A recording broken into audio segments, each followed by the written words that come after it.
problem. Looks a little.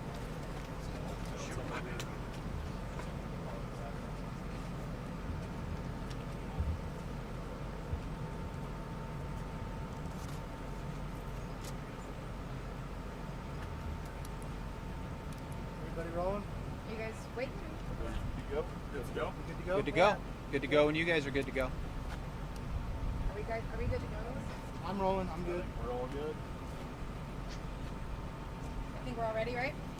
Okay, just begin. All right.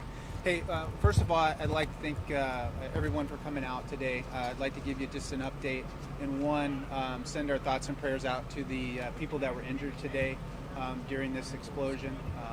We wish you a speedy recovery. Name and rank.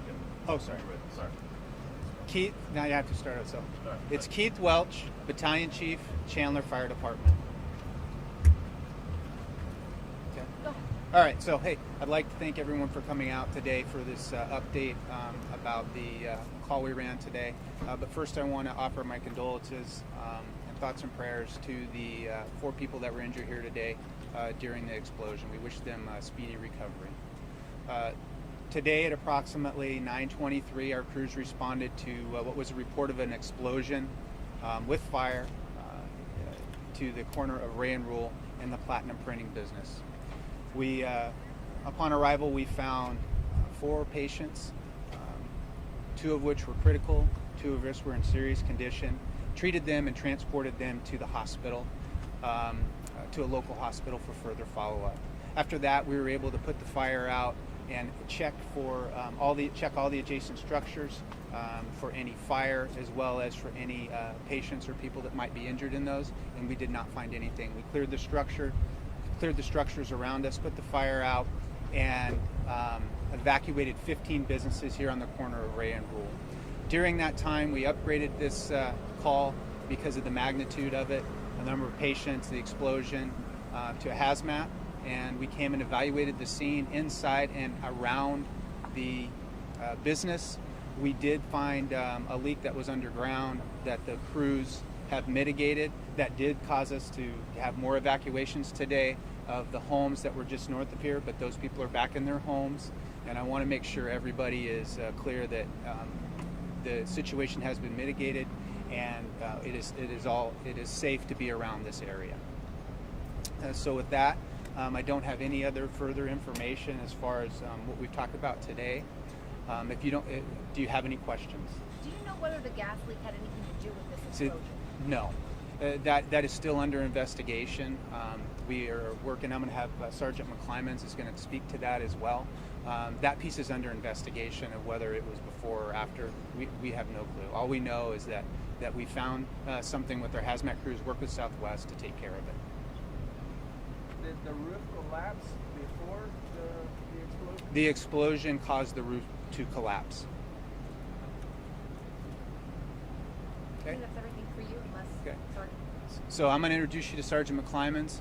Part of the process for us is turning over the scene, and right now fire has done what the scene has turned it over to our investigators, which is the chief one is Chandler Police Department, and I'll let Sergeant McClymans answer these questions. Good evening, I'm Sergeant Jason McClymans. As Keith Wells explained, we were dispatched along with the fire department at 9:23 this morning for an explosion with the fire. We arrived and with the fire department basically extinguishing the fire and providing service to the 4 patients. We conducted an evacuation, 15 businesses. What I can tell you right now is we are not actively looking for a suspect in this case. Our investigation is underway. We have assistance from local federal law enforcement in this investigation. Their national response team is being dispatched to the scene here, and it will be an ongoing investigation. As I can tell you right now, we do have prayers for the 4 patients, and we'd like to thank the Tempe Police Department as well as fire departments from around the metro area who responded today to assist us. We appreciate the calm and understanding from the citizens here in Chandler during this critical incident. So what I can tell you is there's no ongoing danger to the public at this time. and there's no active suspect information, and we're not looking for any suspects at this time. It is an investigation to find out the cause of the incident and do our due diligence in finding that as well. So at that time, I'll take some questions. Sergeant, who is this national response team? The alcohol, tobacco, and firearm from the federal government is here, and they'll be responding as well to help us. The parking lot behind me will be closed for approximately a week. We will have law enforcement in the area to protect the scene. Obviously, an ongoing investigation, and we need to protect it as well. Any idea of how many homes were evacuated in that neighborhood on the other side? So the evacuation, we did evacuate homes to the north of us, and it was lifted at 2 o'clock. But what I can tell you is approximately 10 to 12 homes. I don't have the exact number, but 10 or 12 homes directly behind the building here to my north.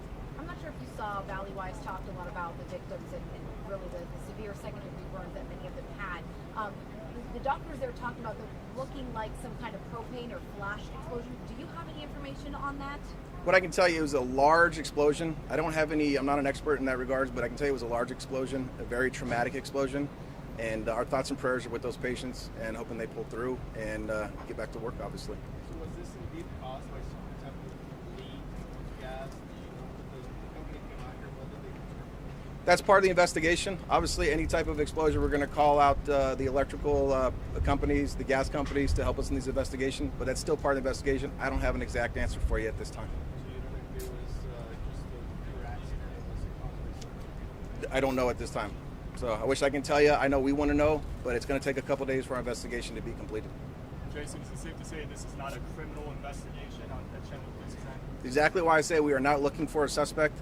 We do not believe this is a criminal investigation. No suspect searches whatsoever, but we got to do our due diligence to find out exactly what happened, and we got to work from possibly being criminal to not being criminal. We can't work the other way around. Have you guys received any reports in the past about possible gas leaks or any prior incidents in the past at this? Not to my knowledge. And there was no call out for anything odd prior to the explosion? Nope, not to my knowledge. And obviously, our investigation is going to be looking back at a few days of video surveillance in the area. That's just part of the investigation, but no past calls. Any other information on the victims? How many victims were in printing? Were there any other victims in any other nearby stores? Correct. So what I can tell you is there's 4 patients that were treated by the fire department. I can tell you that 2 were inside the printing company.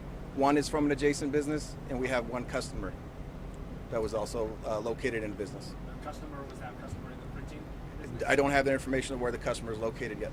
Do you know how far over it went? Like, did it go, I don't know what the stem tree is, but the eyeglass repair, did it blow into, did it get all the way over there? I don't have that information. What I can tell you is the 15 businesses behind me, we all evacuated. Obviously, they have to be checked for structure, and they're going to continue to be vacant for at least the next couple of days. Jason, can you talk about the precautions first responders have to take when they respond to the scene of an explosion at this magnitude? Well, obviously, first responders want to get in there and help out as quickly as possible. We also have to take care of ourselves. Law enforcement in cases like this are going to obviously step aside and let the fire department do their work. We can't get in there if there's a fire, but I can let Keith talk a little bit more about that, what they do when they get hurt for an active explosion and active fire. So that's all I have at this time. Will be further information tomorrow and on the ongoing days. Keith, could we bring you back in real quick? Thank you. Can I answer that question? Just talk about like the what first responders look for, what the kind of the protocols. Right. So, anytime we get dispatched to a call, we're going to get information over the radio as well as on our computer screen. So we're going to be doing what we call a size up. So the information came in on this call that we had a explosion, roof collapse, with fire and with victims. So the responders are gathering that information and processing to have a plan when they get out of the truck. Now, anytime you have such catastrophic damage, we're going to have a couple different issues, right? We're going to have one, what caused it, and do we need to be careful about that? So we have to take somewhat of a cautious approach with a deliberate plan to act and save lives, and that's where we risk a lot to save a lot. And so from that point, once we move forward, it's structural stability. And is it safe for our people to be inside? We have to make that decision. Are we going to be in an offensive strategy or be aggressive? Or are we going to be defense and basically stay around it, make sure it doesn't go anywhere else? And so at this point, based upon the collapse, they're going to respond to the call, treat the injured, and then take a more cautious approach to go around, to be on the outside because of the structural stability so that we don't have a collapse on any firefighters. And so once they do that, because it's an explosion, they upgrade it to a hazardous materials call to get information. A lot of this is just having our specialized teams come in and take care of take care of some of these issues that they're trained for specifically.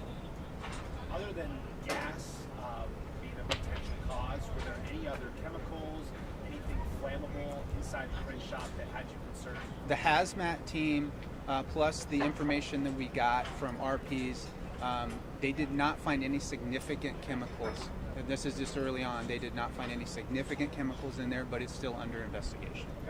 Have you been called this location in the past few years? I can't tell you the past few years. I can tell you, I speak to what Sergeant McClyman said, we're going to be looking at the call log for us too specifically, and have we responded here for anything specific that would warrant in their investigation.